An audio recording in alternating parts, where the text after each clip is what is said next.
what we're going to be looking at over the next half hour is really understanding the other side of climate change scholarship in this department, understanding how human geography can help to understand the politics and economics of climate change and how that shapes what we do, how we understand, and how we tackle this issue. So that's what we're going to be looking at over the next few days. But actually, we're going to start off in the same place, I believe, really, as Bethan did, which is back here just a few months ago at COP26 in Glasgow, when Glasgow became the focus of the world's attention. And one of the things that struck me, I was lucky enough to be able to spend a few days in the Blue Zone at COP26, was the extent to which the discourse around climate change was so overwhelmingly positive. This was something which many countries were hugely congratulating themselves on in their progress towards sustainability. And for example, one of the areas in which the delegates were invited to attend in COP26 was the pavilions, which is where every country was able to kind of flaunt its sustainability credentials. And this was a tone which was set very much by the leaders of the conference, by Alok Sharma, and also by Boris Johnson, who lauded the UK's achievements in tackling the challenge of climate change, and indeed being world leading. This is something that Boris Johnson loves to say, the world leading nature of the UK's approach to climate change. So I thought one of the ways in which we could approach this topic over the next few minutes is really to establish to what extent these credentials of the UK as a world leading achiever in the realm of climate change and sustainability can be stand up to scrutiny. And so this is something that actually Bethan covered over a shorter time frame in her own presentation, but I think it bears consideration in terms of the longer run of the UK's emissions and sustainability history. So we have now reached, as of about 2017, we've reached the same level of domestic emissions as we were seeing in around 1880. This is a staggering achievement in many ways. So essentially, the narrative that many UK politicians and the UK government generally are putting forward is one in which the interventions we have made have essentially turned back the clock on our carbon-centric and our dirty and high-emission past. It's essentially a success whereby we've reached back into the past to the extent that our emissions are now back where they were when this video was shot. This is the realm of top hats, of horses and carriages, a really quite astonishing achievement just purely from the technical dimensions. But it wasn't only the UK at COP26 that was making these bold statements about the successes which it had already achieved in terms of sustainability. If we look at the claims, and indeed these are not only made at the conference itself, but more generally by, for example, the EU, we can see that although the overall reductions are not as substantial as the UK, nevertheless, they are around 22% reduction in emissions over the last 30 years, and on track to get somewhere near those stated targets. And the US, even the US, whose interventions have been deemed critically insufficient by monitors, have been trending downwards in the last few years. Since 2005, US emissions have in total reduced by over 7%. So what this gets me thinking is, if all of these countries, these major global emitters, are reducing their emissions, and these, the US, the UK, and the EU are three of the absolute centerpieces of the contributions to climate change that we're now experiencing. Every one of these economies is trending downwards. To what extent can we really be facing a long-term issue? It suggests that we're moving back towards these areas of early development, which were far less harmful in terms of their impact on the planet, and really tells a rosy story about the future of advanced economies. But there's a problem in that, as we saw in Bethan's talk, despite what individual countries are saying, there is nevertheless a substantial disconnect between individual countries' discourse and data on achievement and what we see at a planetary level. So if we look at the global issue of carbon emissions, we can see that they have in fact, of course, continued to rise over and through all of the various agreements that we have come together to achieve in recent years. So of course, COP26 was just the latest in a long line of political conferences, the first of which was the World Meteorological Conference in 1978, the UN Framework Convention on Climate Change in 92, Kyoto in 1997, Copenhagen in 2000 and 2009, and of course Paris in 2015. All of them preceded Glasgow. All of these involved a certain amount of agreement. They involved more and more rigorous constraints on emissions, tighter agreements designed to really be serious about this climate crisis. So why then have these repeated meetings of individual states, which look so good when you consider the state on an individual level, resulted nevertheless in ongoing global emissions? Well, in fact, the answer speaks to something which Alistair's presentation really highlighted at the beginning of the day today, and that is that no country is an island. Countries can make particular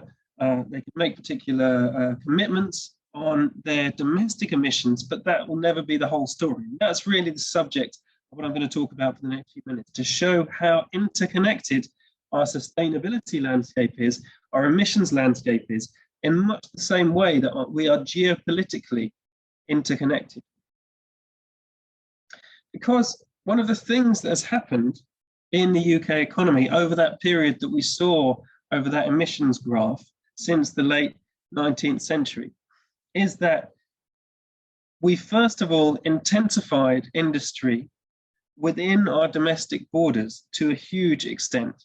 And then subsequently, after the Second World War, there was a vast shift away from that domestic industry. So whereas in the 1940s and 1950s, the UK was one of the world leading centers of manufacturing and production, that is no longer the case. We are becoming an ex-manufacturing economy. And of course, we still need and use all of the same things. So what does that mean? It means that we've moved our industrial capacity out of our domestic borders and towards areas of the global south. Now, this is something which has, of course, had very significant impacts in the world, and not all of them by any means are bad. If we look at the impact on, for example, China, there's been an absolutely profoundly positive economic impact as a result of countries like the UK and also parts of many parts of the EU and parts of US manufacturing as well, shifting their factories outside of their own borders into areas such as China. In fact, China points to the largest, widest and deepest reduction in poverty statistics in the history of the world as a result of this 40, 50 years of moving production into areas where labor is cheaper. And that's by no means something which is constrained purely to China. If we look at the history of India and its role in growing production in neighboring countries such as Bangladesh, for example, and even in areas such as Cambodia, where I am now, this drive to move manufacturing capacity from the global north, from wealthy countries where labor is expensive, into the global south, has had a profound effect on our global economy. One of the things that it has done is brought wealth, both in the global north and south. How equally distributed that is a different question. But another thing it has done is to fundamentally entangle our economies.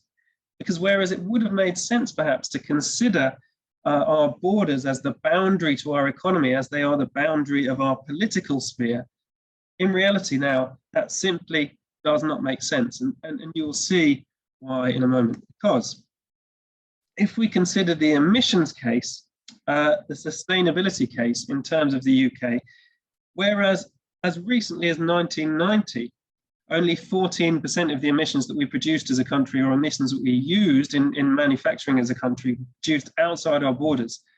As of just a few years ago, in 2016, that had risen to 46%, so almost half. And now here in 2022, we are well over the 50% mark. So when we think about where the emissions we produce as a country actually happen, it's no longer primarily in our country. It's no longer within UK borders. The emissions that we use, the emissions we produce and we consume now happen elsewhere. They happen in countries like Bangladesh, like China, like Cambodia. And this is something that we essentially haven't got to grips with when it comes to sustainability, sustainability planning and the politics of sustainability. Because the reality is it's extraordinarily complicated. Now, for those of you who were looking earlier on at the tag in your shirts, you may have come across a number of common answers. So the most frequently sourced location for UK garments is China. So a good many of you may see made in China on your clothing label. A number more may say Bangladesh, as that's one of the top 2 or 3 exporting destinations to the UK. And a little further down, I hope that some of you somewhere will have a garment that says made in Cambodia.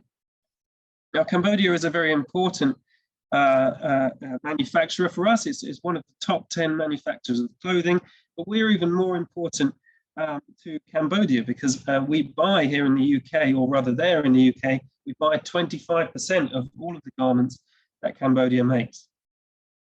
But what's interesting when we consider this international landscape of the clothing that makes up well, the warmth on your backs right now, if you're in a physical classroom, it would all be right there, but of course we're spread around. What makes this so important is the complexity of the supply chains that go into making that. Because although China, for example, is a very big producer of cotton, the world's biggest producer of cotton, it has by no means still, despite all its huge cotton fields and cotton capacity, it still doesn't make enough to produce all of the clothing that it needs. So China is not only the biggest producer of cotton, it's also the biggest importer of cotton. And the interesting thing is China is a re-exporter of cotton. So if your garment, which I hope one does, happens to say Cambodia, then where that cotton has actually come from is almost certainly one of these 5 countries. It could either come from China directly, or via Australia, or via Brazil, or the US, or even Ivory Coast. These lengthy supply chains mean that in exporting countries like Cambodia or Bangladesh, which don't have a big cotton industry, which is really a large proportion of the garment industry, then where your clothing comes from is no longer a simple question. You'll have one country's name on your label, but that only reflects one part of a global story. If your garment does say Cambodia, then the majority of that cotton will have come from China, but probably via somewhere else. And that means before you even pick that off the rack, then the cotton in your cotton t-shirt has probably traveled an average of 28,000 kilometers, which is about 3/4 of the way around the world. Now, the question is, why is this an issue? In the first instance, it's a long way, but as Bethan said earlier, transport emissions are not necessarily a large part of the picture. Well, in the first instance, part of this is because they are grossly underestimated by the way that we understand global supply chains. The way in which we estimate the transport emissions from your cotton t-shirt that says Cambodia on it, for example, is only that last little red line that you can see here. All of the miles which are done by raw materials on the way to Cambodia are not calculated in these figures. So this means that on average, the amount of carbon that your t-shirt produces if it comes from Cambodia or many other similar countries is probably double what is listed in the official statistics. This shows you the extent to which garment miles are a significant issue in our global economy. And the interesting thing to think about is that when you pick that t-shirt off the rack, even a clean new t-shirt from your favorite retailer, that t-shirt has probably traveled further, certainly than you would have done in the last few years, but possibly even than you have done in your life. It's been up to 1.5 times around the world in order to simply get to you. So what more broadly then does this mean for UK environmental standards, other than the fact that we need to do more work to track these global supply chains? Well, in the first instance, it points to a real long-term issue, which is that within our borders, within the UK, when we manufacture something, we have a really good handle on what is produced, how it is produced, and we have very rigorous standards to monitor the production of that good.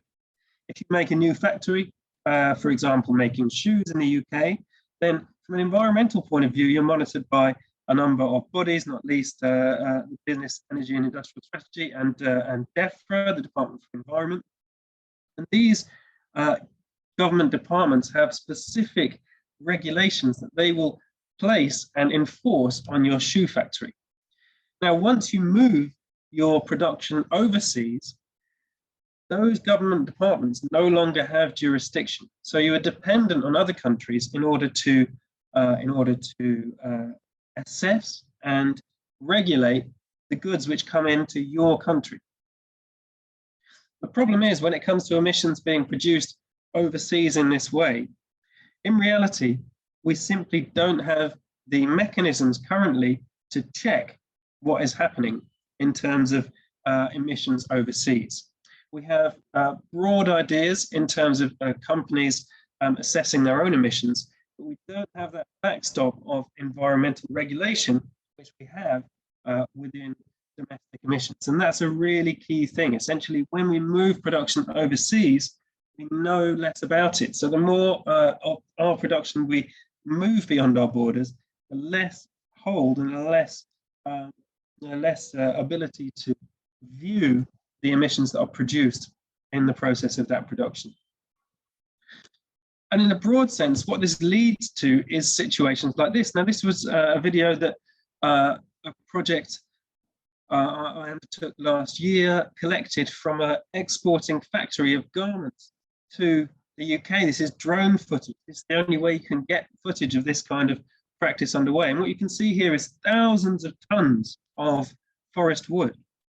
And this factory is a factory which exports for many major brands. It's one which exports a number of garments to the UK.